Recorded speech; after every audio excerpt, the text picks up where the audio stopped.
Assalamualaikum warahmatullahi wabarakatuh. Saya di sini akan menjelaskan sedikit tentang penjelasan tahrij hadis. Sebelum saya mulai, perkenalkan, nama saya Sukma Laili Surya Puspita Zulfatunisa.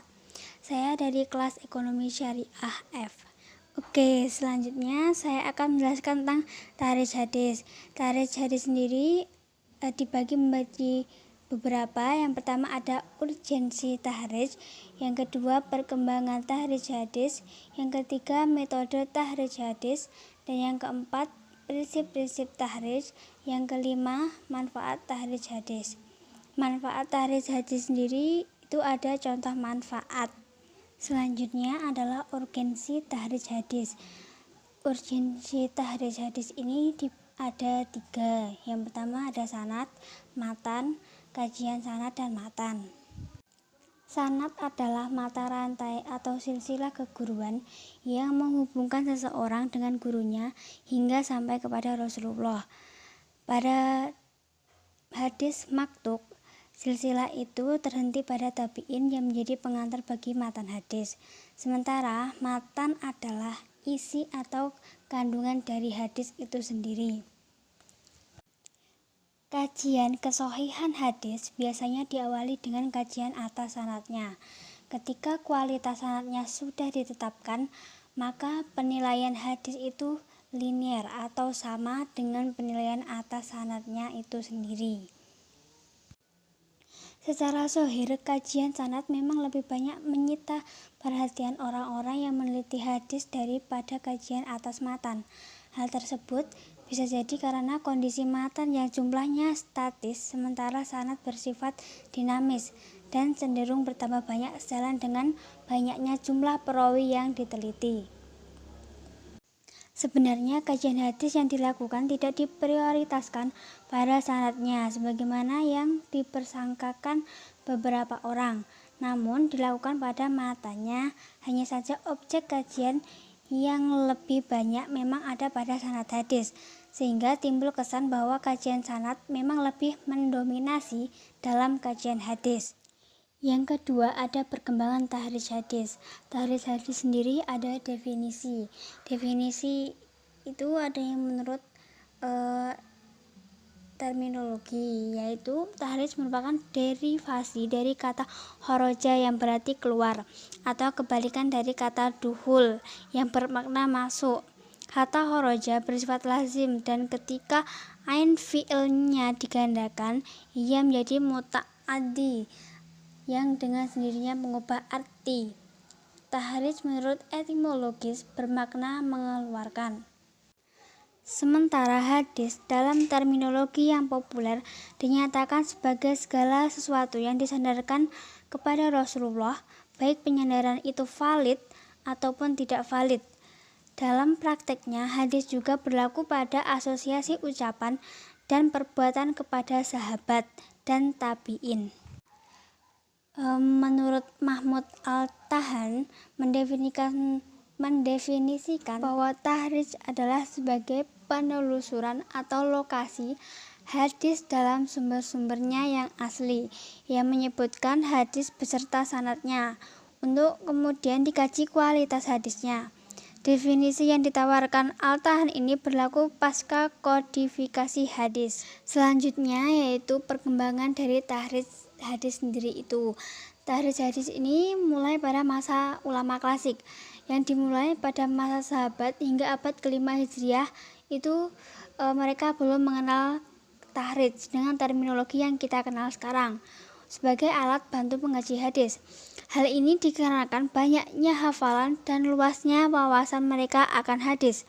Pembacaan mereka terhadap kitab-kitab hadis sangat banyak dan intens. Yang perlu diingat adalah bahwa tingkat kedobitan para muhaddisin pada saat itu sangatlah tinggi, sehingga setiap kali menyatakan sebuah pendapat, dengan mudah mereka menyebutkan hadis yang ada sebagai dasar dan argumentasinya. Yang selanjutnya, para ulama klasik itu menyebutkan hadis berdasarkan hafalan yang mereka miliki atau dengan merujuk kitab hadis yang ada. Saat merujuk ke kitab, mereka bahkan mendapat dengan mudah menyebutkan letak hadis itu di kitab apa, jilid berapa, dan mungkin juga pada halaman keberapa. Mereka mengetahui dengan baik metodologi penulisan yang digunakan para kolektor hadis, sehingga dapat dengan mudah memperkirakan letak hadis dalam sebuah kitab, atau dalam menentukan kitab apa yang diduga memuat hadis tersebut. Yang ketiga ada metode tahrij hadis. Metode tahrij hadis ini dibagi menjadi 5. Yang pertama, metode indeks nama sahabatnya. Metode ini digunakan ketika nama perawi sahabatnya diketahui. Pengguna metode ini harus meyakini terlebih dahulu sosok sahabat yang meriwayatkan hadis yang akan ditahrij. Metode ini berlaku pada kitab musnad, mu'jam, dan atrof. Yang kedua ada metode kata pertama dalam matan. Metode ini digunakan ketika kita mengetahui dengan pasti ungkapan awal dari matan hadis. Setidaknya ada kategori kitab yang dapat menggunakan metode ini. Yang pertama itu ada kitab-kitab mengumpulkan hadis yang matanya sudah populer di tengah masyarakat luas. Ada banyak ungkapan yang diklaim sebagai hadis yang dihafal dengan baik oleh masyarakat awam. Hadis ini ada yang kualitasnya sahih, hasan, dan ada yang dhaif, bahkan ada yang palsu. Yang kedua, kitab-kitab yang disusun berdasarkan abjad huruf pertama matanya. Yang ketiga, pada kitab miftah dan fihris, atau kitab yang disusun berdasarkan indeks matan hadis. Dari jenis ketiga ini tidak dapat dijadikan sumber asli karena ia tidak menggunakan sanad yang dimiliki oleh pengarangnya. Namun demikian, kitab ini dapat membantu proses penelusuran lokasi hadis pada sumber yang dirujuk. Yang ketiga ada metode indeks kata. Metode ini digunakan dengan cara mencari kata-kata yang menjadi kata kunci dalam indeks hadis. Yang dimaksud kata kunci tersebut adalah kata yang terdapat dalam matan hadis dan tidak banyak digunakan dalam ungkapan sehari-hari. Yang keempat ada metode tematis hadis. Metode ini digunakan oleh orang yang memiliki cita rasa ilmiah yang memungkinkannya menentukan tema bagi hadis yang sedang dikaji. Sebagaimana kita ketahui, hadis memiliki kandungan beberapa akidah, akhlak, prediksi pada masa depan berdasarkan wahyu, kisah masa lampau, norma dan peranata sosial, hukum, dan lain sebagainya. Yang kelima, metode penelusuran berdasarkan kondisi matan atau sanad. Beberapa kitab atau literatur mengoleksi hadis yang memiliki kekhasan tersendiri. Kekhasan itu bisa ada dalam sanad maupun matan hadis. Jika hadis yang dikaji memiliki ciri dan tanda kepalsuan, maka kita dapat melakukan penelusuran terhadap kitab yang khusus mengumpulkan hadis palsu.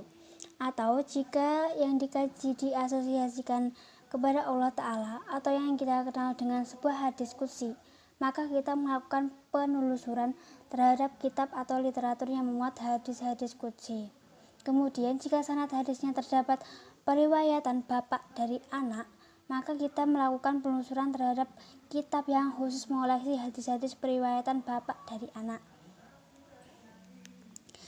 Jika sanad hadisnya ternyata berupa musalsal, maka kita menelusuri hadisnya dalam kitab yang khusus mengumpulkan hadis musalsal.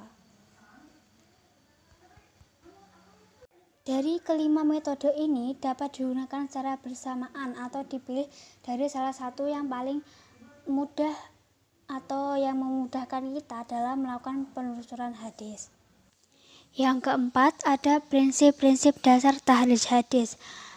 Itu yang pertama ada tahrij bersifat mandiri dalam arti kajian dilakukan pada satu sanad periwayatan dan penilaian diberikan pada sanad yang dikaji itu tanpa harus meneliti seluruh sanad yang ada.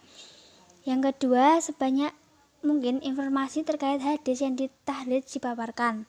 Misalnya penilaian ulama atas kualitas hadis tersebut, ketersambungan sanadnya, sanad lain yang memuatkan atau justru yang matanya bertolak belakang dengan hadis yang ditahrij, penyebab kedhaifan hadis. Yang ketiga, sebuah hadis seringkali diriwayatkan melalui lebih dari satu orang sahabat.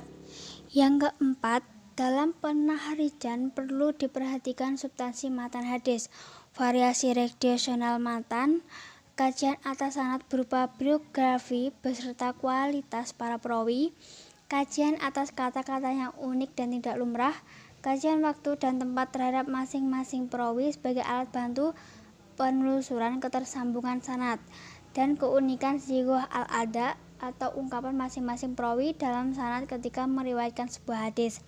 Yang kelima, tahrij hadis dilakukan berdasarkan substansi matan hadisnya. Dalam arti kita mungkin akan mendapati beberapa sanad hadis yang substansinya, maknanya itu sesuai dengan yang kita kaji, sementara redaksional matanya berbeda atau sebagian ada yang matanya diringkas. Yang keenam, tahrij hadis dilakukan terhadap sebuah riwayat sehingga penilaian diberikan kepada riwayat itu sendiri. Maka ungkapan yang diberikan adalah bahwa hadis ini sahih sanadnya atau hadis ini dhaif sanadnya.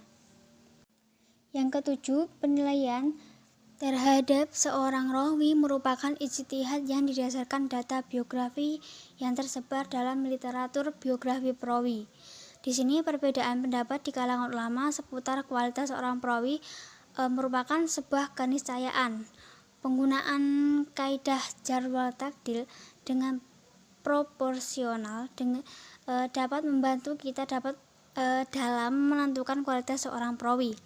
Yang terakhir yaitu yang ke-8, standar masing-masing ulama jar wal ta'dil dalam menilai seorang perawi berbeda, sehingga perlu menelusuri lebih jauh ketika terjadi perbedaan pendapat terkait kualitas seorang perawi. Seorang mungkin dinilai dhaif oleh seorang ulama yang memiliki standar tinggi, sementara bagi yang lain ia dinilai thiqah. Dengan melakukan kajian lanjutan kita dapat penjelasan alasan seorang didhaifkan untuk kemudian dikaji apakah alasan itu sudah tepat atau tidak. Yang kelima, ada manfaat tahrij hadis. Manfaat tahrij hadis sendiri itu ada 4. Yang pertama, diketahui letak hadis yang dikaji pada sumber-sumber primer. Yang kedua, diketahui apakah asosiasi ungkapan atau perbuatan yang dinyatakan sebagai sebuah hadis itu benar-benar merupakan sebuah hadis atau bukan. Yang ketiga, diketahui kualitas hadis.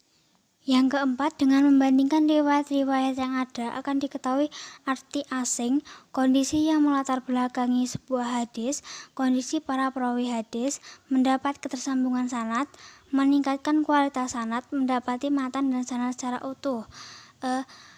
Dari manfaat tahrij hadis ini ada 4 ini. Yang keempat itu sebenarnya ada banyak, tapi saya menyebutkan beberapa saja. Yang selanjutnya ada contoh manfaat tahrij hadis. Contoh manfaat tahrij hadis ini ada banyak, tapi saya hanya menyebutkan 3 saja. Yang pertama, dalam salah satu riwayat Ahmad didapati keterangan tambahan bahwa Daud bin al-Husain adalah maula Amr bin Utsman. Yang kedua, pencabangan sanad terjadi setelah Dawud, sementara perawi di atasnya hanya memiliki salah satu jalur, yaitu Waqid dan Jabir. Yang ketiga, dengan adanya pencabangan sanad, maka kekuatan hadis bertambah karena semakin banyak pihak yang meriwayatkan hadis, maka validasi dan keontentikannya semakin kuat. Mungkin itu ya teman-teman penjelasan dari saya. Apabila ada kurang dalam menyampaikan, saya minta maaf. Terima kasih. Assalamualaikum warahmatullahi wabarakatuh.